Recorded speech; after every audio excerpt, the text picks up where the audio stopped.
Hello kids, welcome back to my channel बच्चों की फुलवारी with Aarti Tiwari.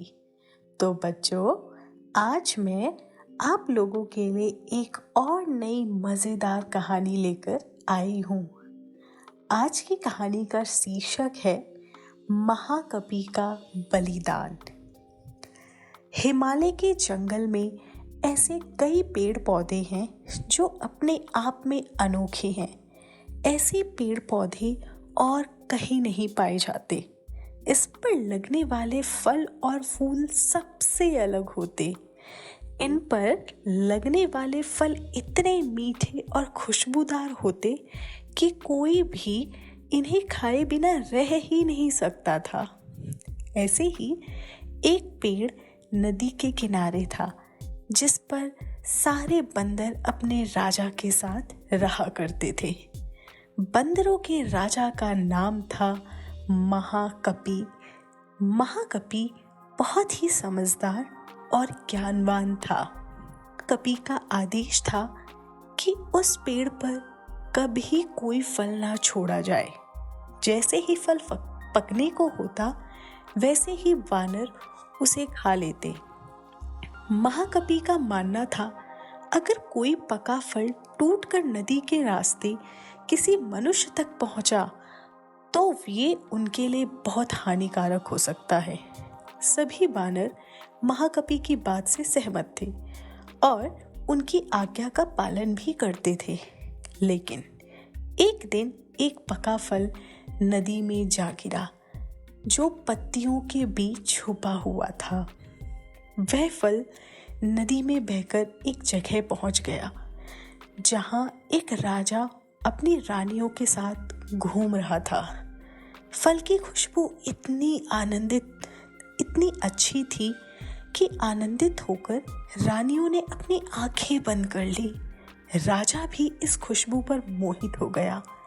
राजा ने अपने आसपास निहारा तो उसे नदी में बहता हुआ फल दिखाई दिया। राजा ने उसे उठाकर अपने सिपाहियों को दिया और कहा, कोई इसे खाकर देखे कि यह फल कैसा है। एक सिपाही उस फल को खाया और कहा, यह तो बहुत मीठा है। इसके बाद राजा ने भी उस फल को खाया और आनंदित हो उठा। उसने अपने सिपाहियों को उस पेड़ की खोज निकालने का आदेश दिया जहां से ये फल आया था। काफी मेहनत के बाद राजा के सिपाहियों ने पेड़ को खोज निकाला। उन्हें नदी के किनारे वह सुंदर पेड़ नजर आ गया। उस पर बहुत सारे वानर बैठे हुए थे। सिपाहियों को यह बात पसंद नहीं आई और उन्होंने वानरों को एक एक करके मारना शुरू कर दिया।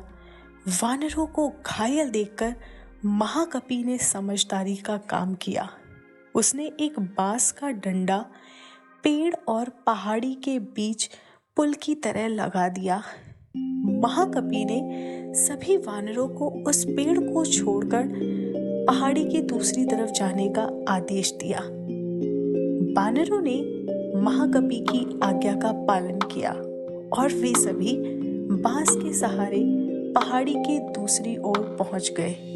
लेकिन इस दौरान डरे सहमे बंदरों ने महाकपि को बुरी तरह कुचल दिया।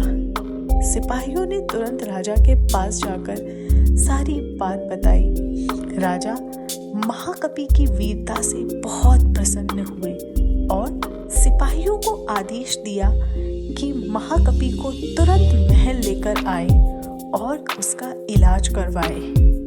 सिपाहियों ने ऐसा ही किया। लेकिन जब महाकपि को महल में लाया गया तब तक वह मर चुका था।